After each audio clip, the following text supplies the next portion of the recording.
ಎಲ್ಲರಿಗೂ ನಮಸ್ಕಾರ. Welcome back to home made delights. ನಾನಿವತ್ತು ಚಿಕನ್ ಚಾಪೀಸ್ ಮಾಡ್ತಿದ್ದೀನಿ. ತುಂಬ ಈಸಿ ರೆಸಿಪಿ ಇದು. ಅದಕ್ಕೆ ಬೇಕಾಗಿರೋದು ಚಿಕನ್ ಅರ್ಧ kg ಅಷ್ಟು ತೊಗೊಂಡಿದ್ದೀನಿ. ಅದಕ್ಕೆ ಶುಂಠಿ, ಬೆಳ್ಳುಳ್ಳಿ, ಹಸಿಮೆಣಸಿನ್ಕಾಯಿ 6 ಮತ್ತು 1 ಸ್ಪೂನ್ ಮೆಣಸು, ಕೊತ್ತಂಬರಿ ಸೊಪ್ಪು ಸ್ವಲ್ಪ. ಮೊದಲಿಗೆ ನಾವು ಚಿಕನ್ನ ಬೇಯೋಕ್ಕಿಡೋಣ. ಅದಕ್ಕೆ ಒಂದು ಪಾನ್ಗೆ ಚಿಕನ್ನೆಲ್ಲ ಹಾಕ್ಕೊಳ್ಳೋಣ. ನಾನು ಚಿಕನ್ ಮಾಡಬೇಕಾದ್ರೆ ಅದಕ್ಕೆ ಎಣ್ಣೆನ ಯೂಸ್ ಮಾಡೋಲ್ಲ. ನಾನು ಬಿರಿಯಾನಿಗಷ್ಟೇ ಎಣ್ಣೆನ ಯೂಸ್ ಮಾಡೋದು ಚಿಕನಲ್ಲಿ. ಇವಾಗ ಸ್ವಲ್ಪ ಅರಿಶಿನ,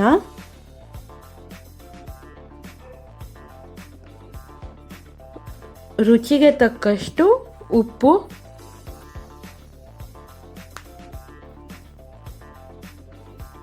ಮತ್ತು ಚಿಕನ್ ಬೇಯೋಕ್ಕೆ ನೀರನ್ನು ಹಾಕ್ಕೊಳ್ತಿದ್ದೀನಿ.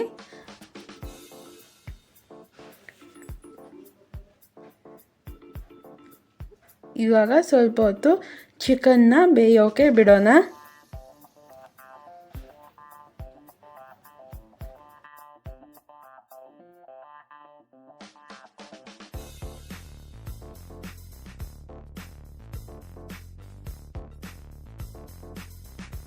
ಚಿಕನ್ ಬೇಯೋವರೆಗೂ ನಾವಿವಾಗ ಮಸಾಲೆನ ಮಿಕ್ಸಿ ಮಾಡ್ಕೊಳ್ಳೋಣ. ಇವಾಗ ನಾನು ತಟ್ಟೆಯಲ್ಲಿ ತೆಗೆದಿಟ್ಕೊಂಡಿದ್ದಂಥ ಮಸಾಲೆನೆಲ್ಲ ಜಾರಿಗೆ ಹಾಕ್ಕೊಳ್ತಿದ್ದೀನಿ.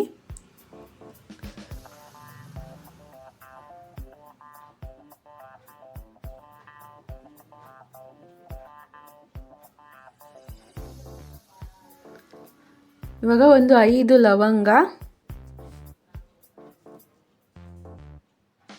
ಸಣ್ಣದಾಗಿ ಮಿಕ್ಸಿ ಮಾಡ್ಕೊಳ್ಳೋಣ ಇದನ್ನು.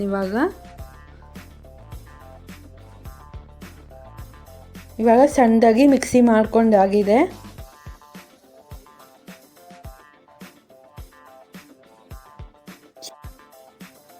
ಚಿಕನ್ನು ಕೂಡ ಬೆಂದಿದೆ.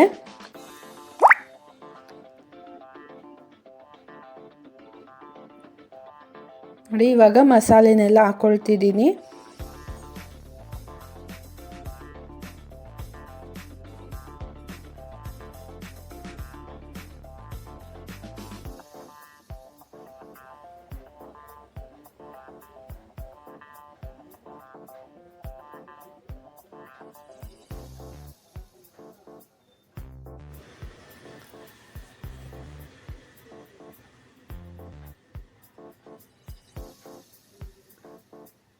ನಾನಿವಾಗ ಈ ಚಾಪೀಸು ಚೆನ್ನಾಗಿ ಗಟ್ಟಿಯಾಗಿ ಬರಲಿ ಅಂತ 2 ಸ್ಪೂನು ಅಕ್ಕಿ ಹಿಟ್ಟನ್ನು ಹಾಕ್ಕೊಳ್ತಿದ್ದೀನಿ.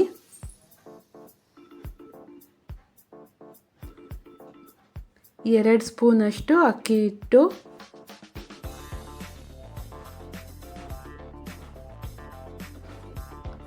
ಅಕ್ಕಿ ಹಿಟ್ಟನ್ನ ಹಾಕಿದ ತಕ್ಷಣ ಬೇಗನೆ ತಿರುಗಿಸ್ಬೇಕು, ಇಲ್ಲಾಂದರೆ ಗಂಟಾಗುತ್ತೆ. ನೋಡಿ, ಇವಾಗ ಮಸಾಲೆ ವಾಸನೆ ಹೋಗೋವರೆಗೂ ನಾನು ಬೇಯೋಕೆ ಬಿಡ್ತಿದ್ದೀನಿ. ಇವಾಗ ನೋಡಿ ರೆಡಿಯಾಗಿದೆ. ನೀವು ಟ್ರೈ ಮಾಡಿ ಹೇಗಿತ್ತು ಅಂತ ಕಮೆಂಟ್ ಮಾಡಿ. Thanks for watching. ಮುಂದಿನ ವಿಡಿಯೋಲಿ ಸಿಗೋಣ. ಲೈಕ್ ಮಾಡಿ, ಶೇರ್ ಮಾಡಿ, ಕಮೆಂಟ್ ಮಾಡಿ ಆ್ಯಂಡ್ ಸಬ್ಸ್ಕ್ರೈಬ್ ಮಾಡಿ.